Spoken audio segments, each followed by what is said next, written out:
Hello, everybody. This is Baron Baptiste, and welcome to Disrupting the Drift, disrupting the conspiracy for mediocrity in default humanity. That drift that people drift along in life, they just go with the flow.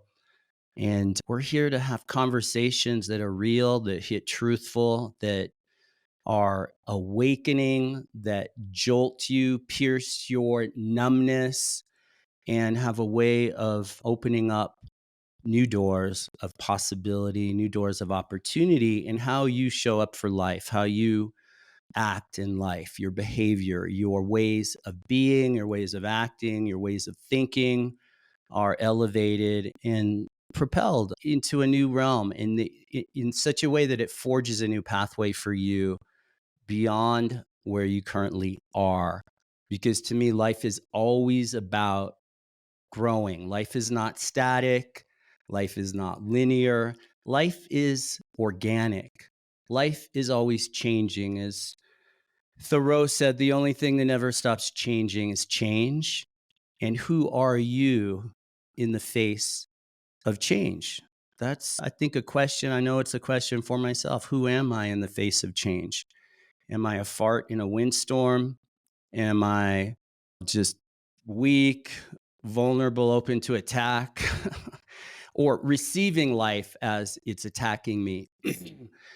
And consider that life's not personal and that we don't all have say in what happens in life, but we do have say in the matter of who we are in life and in the face of life.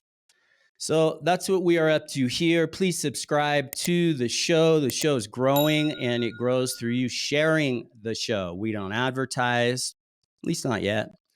We don't really do a lot of promotion. We really rely on you sharing the show. Be that person that pays it forward. If you get some kind of value, if you get some kind of new thinking, new insight, something, I encourage you to share the show. It's good for you. It's good for us, helps us grow the show and get this message out to more people. Also, we'll be sharing the show or posting the show twice a week or so on my YouTube channel, Baron Baptiste Podcast. If you go to YouTube and you put my name in, you'll get a lot of different channels or videos showing up. And I think the way to navigate to what we're doing here is if you put Baron Baptiste Podcast, that'll take you to the YouTube channel for this. Send questions. We love your questions. We love interacting with you. Your questions have really become one source of how we're doing the show here. And your questions, I know for myself, gives me the feeling or the experience of interacting with you, speaking to what's important to you, what matters to you, what you're up to in life. So send your questions to disruptingthedrift at baronbaptiste.com, disruptingthedrift at baronbaptiste.com. And that's it. David Masters, how are you, my friend? Good, my brother. How are you? Great always Yeah. being with you. Yeah, all is well. And can't necessarily say that about the world right now. Ooh, oh Yeah, boy. the world is in Yeah. crisis. We're in very dangerous territory. What's happening over in the Middle East and Israel and Palestine and just all over the place in Europe. And we're on the precipice of Mm, moving into a world war. yeah. Seems like a lot of powers that be, whoever those powers are, our government. But beyond that, I think there are people pulling the strings of our government and governments in general that are pushing for something that Hmm. makes them richer, gives them power, control, something. But it's not good for just everyday people in the world. So there's a lot of crises. You just look what's happening in our cities, inner cities, the crime, the homelessness, the fentanyl, the drug epidemic, suicide rates are soaring.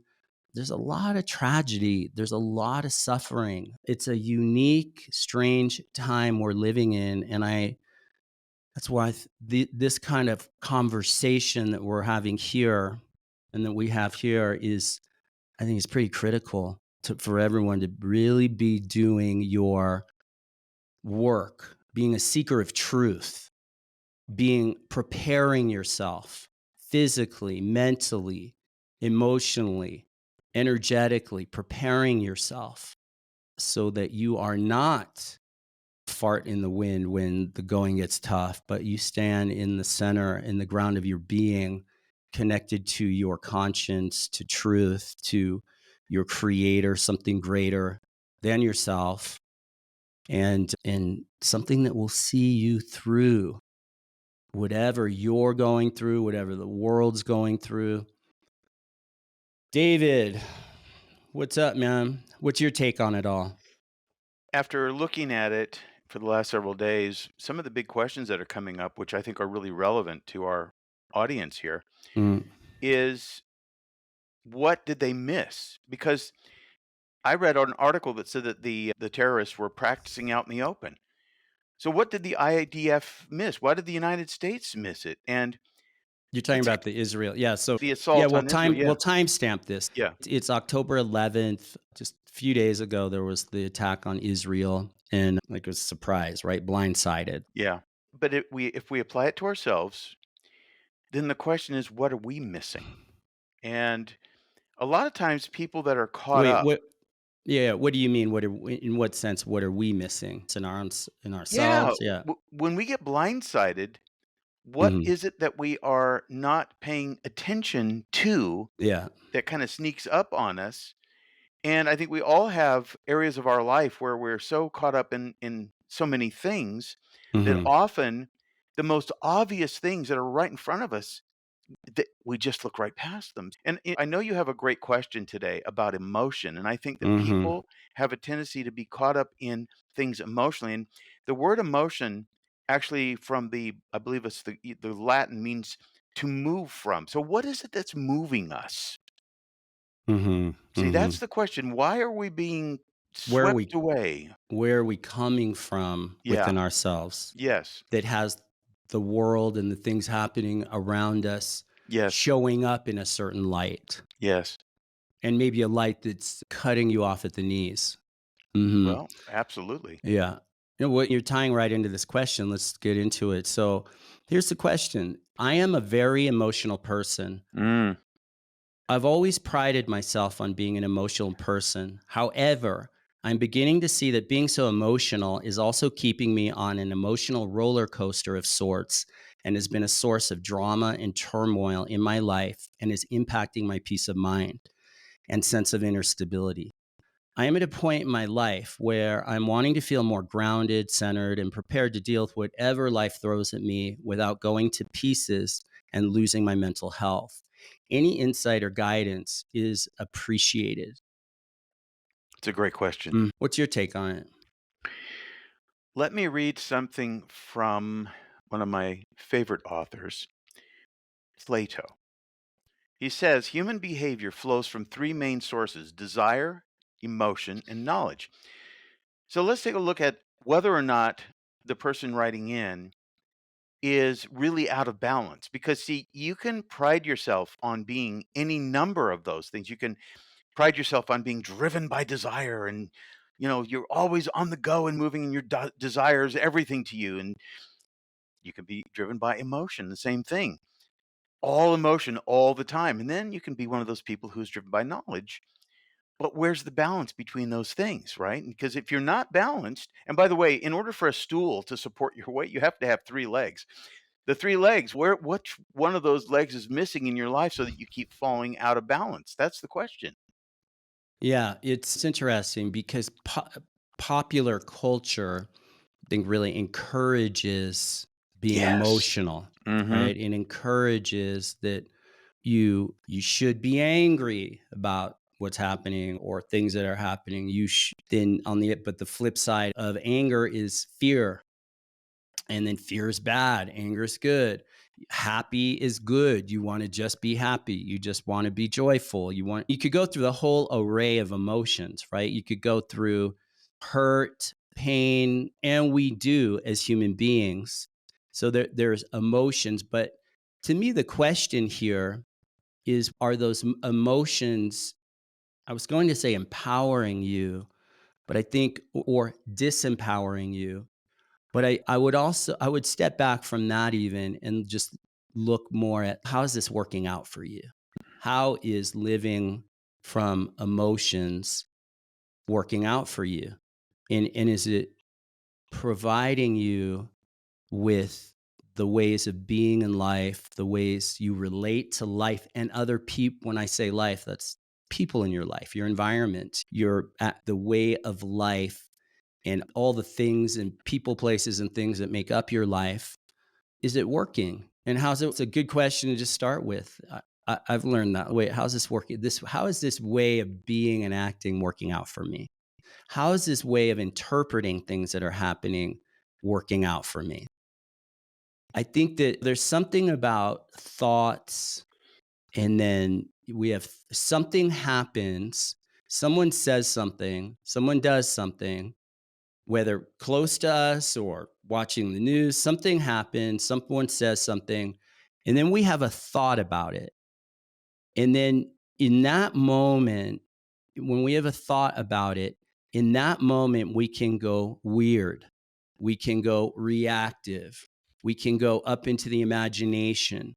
But right there, you have a thought, you start, or you're just with yourself. Nothing happens, but you get these thoughts, I call it being thoughted out of the blue. You get a thought, and then you start interacting with that thought. And right there, you go somewhere else.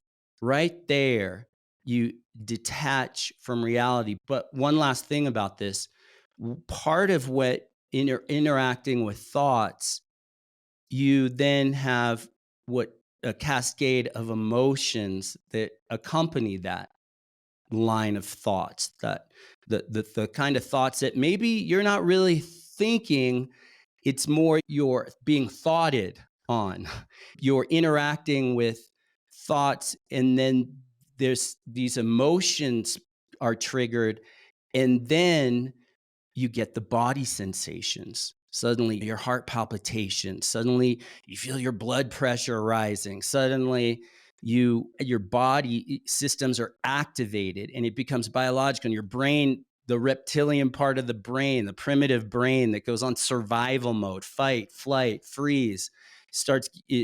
And we get ourselves all worked up. Now, the question is, yeah, what comes first, the chicken or the egg? Does it Gonna say that. all occur?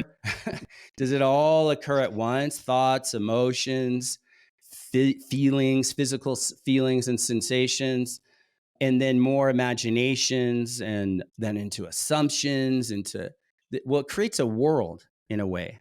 And consider it creates your world.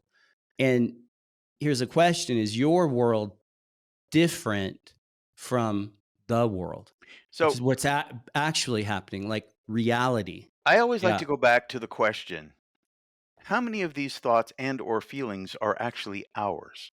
And how many of them have come from the outside influences, which you just mentioned? Now, H.P. Lovecraft, the author, says the oldest and strongest emotion of mankind is fear, and the oldest and strongest kind of fear is fear of the unknown. And so, if we think about how we look at the world, if we don't look at life through a lens of some kind of faith in something greater than ourselves, then we are in a, without realizing it, default struggle mode. And below that struggle Mm. is always a platform of emotion, because emotion moves us. See, if you're not a person who is, let's say, more contemplative than reactive, then the Mhm. reactive side of you is always going to rule you. And at one level, some people could say, look, at least I'm not sedentary. At least I don't sit around and mope and do nothing. At least I'm doing something. And I'd say, if you're not doing something, if you're not making mistakes, you're really not doing anything. So you got to make mistakes. But at the same time, the platform of emotion, and I believe that emotion is actually one of the most primal things about people. It is what comes before thinking. Because children, when you look at children, they are very intuitively emotional, which means sometimes they'll be on a playground, they'll see a kid, they may be attracted to that kid, and then they find out that kid is charismatic because he's a manipulator. And sometimes they find that child is a very thoughtful, soulful little individual, and that they have this simpatico. They tend to feel compatible, but at the same time, most of us are really living more out of our emotions and then trying to balance that out with intellect. And this is where things go haywire because then you're on a seesaw. Up one moment, rationalizing, thinking everything out, the next minute going back down and saying, I should have listened to myself. And Mhm. listening to yourself seems like an emotional thing, and sometimes it is. Sometimes you need to listen. My new book is called Pay Attention to Your Intuition. Intuition may have emotions attached to it that you're never even paying attention to at all. You have these little senses of things that you Mm. go, oh, I should have listened to myself. But see, are you listening to yourself or are you not? And if you're not, of course, there's always that return to the now moment through meditation, which everybody should be doing.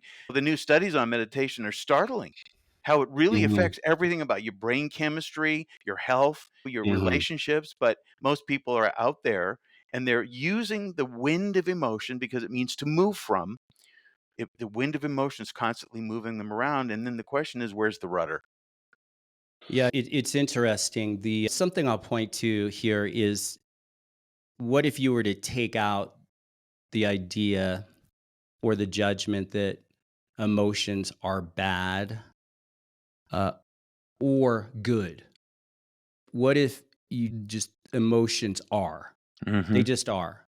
Because we all have had the experience of waking up in the before noon, the morning's going well, we feel good generally, and then by 1 p.m., maybe something happened, we just feel depressed. Like we go into sadness or we go into something's wrong emotions or something gets triggered. And then, this is my point. Consider, and this is something I've learned and through meditation is as I watch and I observe thoughts, as I watch and observe emotions, I watch, I observe and listen, right? Really, probably the key word is listen, and to your point, listening to what am I listening to? To the intuition? Am I listening to the fluctuation of emotions rising and falling? In a lot of ways, you could really look at emotion as flatulence, like gas, energetic gas. It's like they come up, and the more you focus on them, the more you put and keep your attention on them, you're interacting with the thoughts about the emotions, you're upset, you're angry, and then you have thoughts that are angry and upset, and it takes you down a weird rabbit hole. And but what if you were to just step back and look at emotions as not bad or good, but they just are. And then in that watching, I say you start connecting, a line of communication opens up to your intuition. Emotions don't carry that kind of intuition. Consider that there's that from the quiet, still, small place of truth, so to speak, within us. In that quiet, there's a different communication. There's a different voice than emotions have a voice. Okay. We all know about emotions. We're born into an emotional world. Maybe your family was emotional. And so it's like what you know and have adapted to and adopted as a way of being and as something normal and natural. Okay. But consider there's other ways of being with life beyond emotion, Well, a way of being with life beyond just interacting with random thoughts and just body sense, just the creature. Yeah, there's something called the creator, and then there's something called the creature. And I, what I know is especially if I'm dealing with something difficult, it's not going to a difficult situation or some kind of adversity or something. It doesn't serve me to just go headlong into my emotions. In fact, I know if I'm getting emotional, actually that's the time to press the pause button. Like, Baron, stop, mm, drop into my body, drop in, get present, wake up, open my ears, open my eyes. What am I listening to right now? Just all the thoughts and the churning of thoughts and emotions, or am I stepping out of the storm and watching yeah. and connecting, creating that line of communication with something higher, a different kind of voice within, a voiceless. So I tend to I like what you were saying, and I tend to look at emotions as instruments. In other words, when you're driving your car, you've got your speedometer and you've got your oil light, you've got all these other little things that are there to give you information so that you can make decisions. But let's say you start focusing more on the instruments than you do on the road, you're going to crash, right? And it's easy when you're driving a long distance trip. I always tend to focus on my gas gauge. It's like I want to make sure I have enough gas to get to my next destination where I'm going to get more gas. But my wife says, "Why are you looking down?" It's like I'm looking at the gas gauge. I'm just checking things out. You don't want to overly focus on the gauges. Now, here's another interesting thought because I'm going to go back to this idea that how many of our thoughts are actually our own, and how many of the feelings that are produced in us are actually authentic and original to us. And here's what Earl Nightingale said. He was very famous back in the 50s and I remember 60s. him, yeah. Yeah, I He remember said, listening to his tapes back in the he was day. interesting. He had some pretty good insights. Mhm. Whatever we plant in our subconscious mind and nourish with repetition and emotion will one day become reality. Self-fulfilling prophecies, anybody? But the Mhm. question is, okay, so if you, let's just say it's all positive thinking. Let's say you say to yourself every day, I'm a winner, I am good, I am happy. You give yourself all this positive little doubts that you have, people that you come in contact with that sort of further erode your sense of yourself because people are cruel, people are impatient, people can be terrible. And so, if you are having a moment of vulnerability and somebody says the wrong thing to you at the wrong time, and that goes deep down into your subconscious and it gets planted, all of a sudden there's a repetition that's going on there. It's reinforced by resentment. It's reinforced by little moments of doubt where you look at yourself and say, wow, what the hell am I doing this for? So, we've got to be very careful to keep a very vigilant, let's say, for lack of a word, the mind's eye, to keep the mind's eye focused in the present so that we can see all of these influences that we're constantly dealing with. And if you can do that, yeah, I was in line the other day trying to get something from the grocery store, and a man got very upset because the cashier wanted to close the register and take a break, and the guy yelled at the cashier, I've been standing in this line since for 15 minutes because it was really a crowded day. And the cashier was very patient and just gently said, "Okay, no worries. Come on through." But see, it's not what happens to you necessarily, but how you deal with it. Yeah. Yeah, how you respond to it or react to it. Yeah. And then coming back to this question of emotions being bad or being good, distinct from just being, they just are. You have them.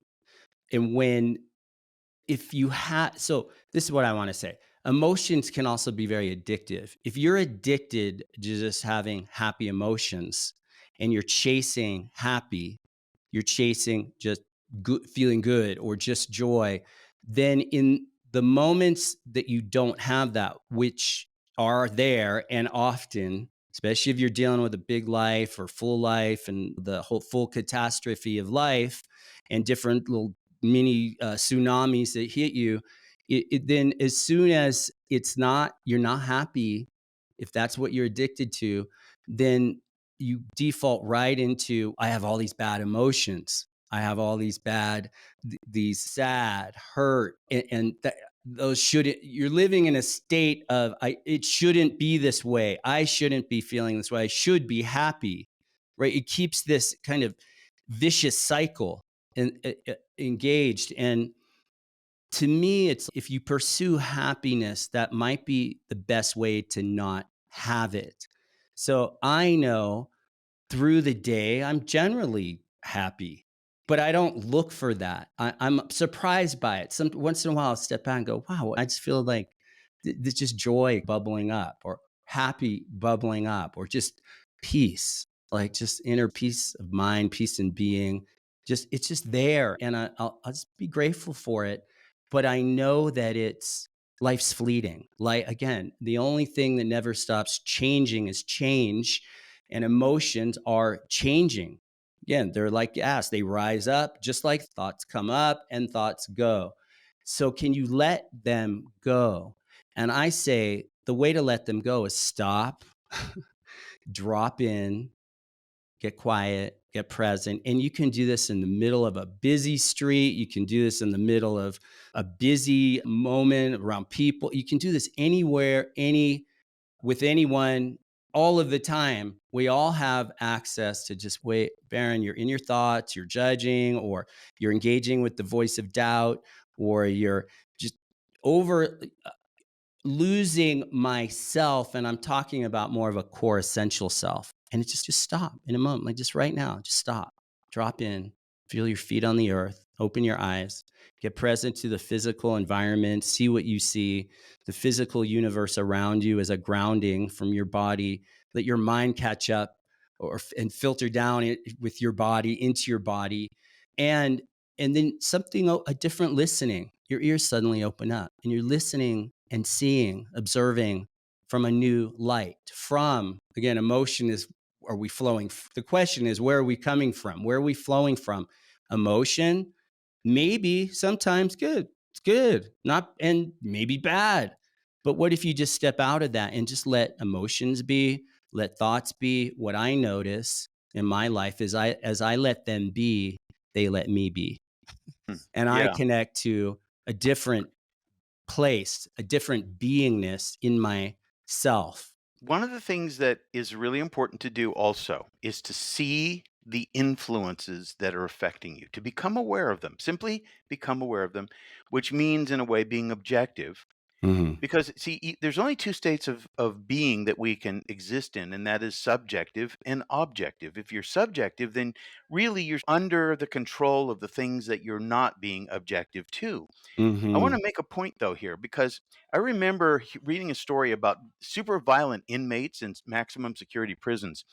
They paint the walls a very pale blue because the color blue itself has a The calming in effect within the prison, within they the do that? prison. Yeah. Yeah, I think I've seen that when I on those prison kind of shows. I've watched those a little bit. I don't remember exact, but it rings true that they're blue. Mainly in the supermax because see those people their confinement has to have the elements of what it is that they want to control them through. Now, Taylor Swift, the singer, says something very interesting, and it's super important to consider this. She says red is an interesting color to correlate with emotion because it's on both ends of the spectrum. One end, you have happiness, falling in love, infatuation with someone, passion, all that. On the other end, you've got obsession, jealousy, danger, fear, anger, and frustration. Mhm. One color. That's all we're talking about is one color, red, but you've got different spectrums on that scale, right? Mhm. So being objective is the key here for whoever it is. And this whoever wrote Well, this letter has actually mhm. said, I'm becoming aware of how emotions can be dangerous. So you don't want to rid yourself of the emotions because your emotions are actually your instrument gauges. You Yeah. want to become more objective to them, step back, and like you said, And I'll drop add, in and turn off for a little bit. Yeah. yeah, and I think the other side of that is the detached, like not attached to emotions. That opens up a question. It's Buddha, one of Buddha's core root principles, of the roots of all suffering. One of those roots, core roots of all suffering in human beings is attachment. So even being attached to emotions, there's a power in detaching. To me, it always comes, whether you're Can we make a doing difference? whatever you're up to in life, but if you can let go, start developing the muscle called letting go and get Yeah. that kind of muscle memory distinct from living off muscle memory of the rising and falling of emotions, One riding those distinction. waves. Yeah. Emotions and feelings can be mutually exclusive. So just because you have feelings doesn't mean that there's an overriding emotion attached to that. Sometimes feelings are more akin to intuition. And so, Mhm. again, if we are confusing emotions and feelings, and I always like to go back to saying this too, you don't have emotions, have you? So, yes, you're born with emotions. But when those emotions rise up out Yeah. of nowhere, the question is what's triggering them? What on the outside Yeah. is triggering those emotions that are Oh, rising yeah, up from the very inside? good. Yeah, Yeah. very good. I think this is good, like, good as far as getting more toward the core of it. So, Yeah. if you're a resentful person, if you have a lot of, like, I know when I had a lot of resentment toward my parents or different situations in life, if I had resentment in the background, it's like a magnet, and it My alarm just went off. Uh, it's like a magnet, right? It attracts. So again, where are you coming from? But beyond emotion, what's in the background? If you have unfinished business with your family, parents, you haven't talked to one of your kids isn't talking to you.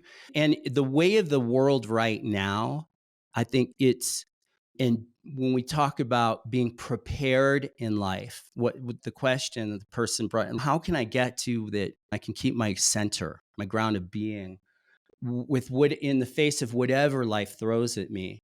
I'll tell you right here, heal up, clear up, complete your past, the unfinished business, because resentment breeds more of the same. It attracts those same kind of water seeks its own level. If you've got a bank, a vault of judgments, of things you have not forgiven, whether toward others, toward yourself, regrets, you consider that energy, it attracts like metal filings, right? Paper files, is that it? Like paper clips, like energetic paper clips. You're attracting emotions, thoughts, people in your life. If you're resentful and bitter and judge, guess guess what kind of people you draw toward you, and then you wonder why do I keep drawing these kind of people. Take a look. Life is a full length mirror. Consider that we're always playing tennis against a wall with the ball is always at some level coming back at ourselves. Now there are external situations bigger than us that we don't have. Well, yeah, someone breaks into your house in the middle of the night and wants to hurt you and your family. Okay. Or like what Israel was just dealing with, people, terrorists, just in the dark of the night or in the early morning hours, unexpectedly. Okay. Those are things outside of our capacity, but what is within our capacity, what is within where we have say in the matter is who we are just within ourselves and prepared in a sense to deal with whatever comes our way from a place that fulfills on who we want to be in life. I Yeah. will I will finalize my thoughts with this. Yeah. You're probably familiar with the director David Lynch, who did Blue Velvet and Twin Yeah. Peaks and all these Yeah. these really interesting shows.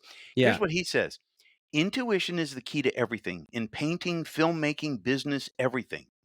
I think you could have an intellectual ability, but if you can sharpen your intuition, which they say is emotion and intellect joining together, then there is a knowingness that occurs." That is a Mhm. beautiful and perfect statement. Yeah, yeah, beautiful way to complete this Yeah. conversation. Yep. And I'll just leave it on this for around this question with emotions. One last place to look is what are you getting from being emotional, like living on a roller coaster? What do you consider you're getting something like some kind of payoff or some kind of goodie from that? Maybe you get to just stay in drama that then you don't have to really deal and be responsible for your life for yourself. Maybe you keep getting some kind of high or some kind of power out of it, some kind of fake power, I'd call it, but it's some kind of ego boost. You get to control or dominate others or diminish others, or that's the other thing. Payoff often manipulators are emotional.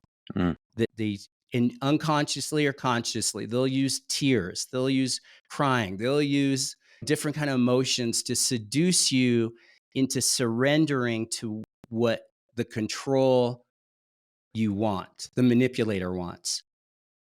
That could be a payoff. That could be something that you've been feeding off of and something to confront in Well, yourself, something to repent of, to tell the truth on yourself and okay, feel my the last sadness of being that way and then let it yeah, go, move forward. my Yeah. last blast here, and I've said this before, Yeah. and you really resonated with this. There's only 2 kinds of people, actually Mhm. 3: control freaks and controlled freaks, and then the 3rd person is the person who's neither one of those. Yeah. Yeah, But very good. that's All it. right. I like it. All right, you all, thank you for listening. If you've gotten this far into it, thanks for staying with us. Please share the show, pay it forward, and appreciate you. Stay blessed, stay safe, and prepare yourself. Mind, body, and being get activated to up level who you are every day, moment to moment. Time to get real, people. All right, David, thank you. Thank you.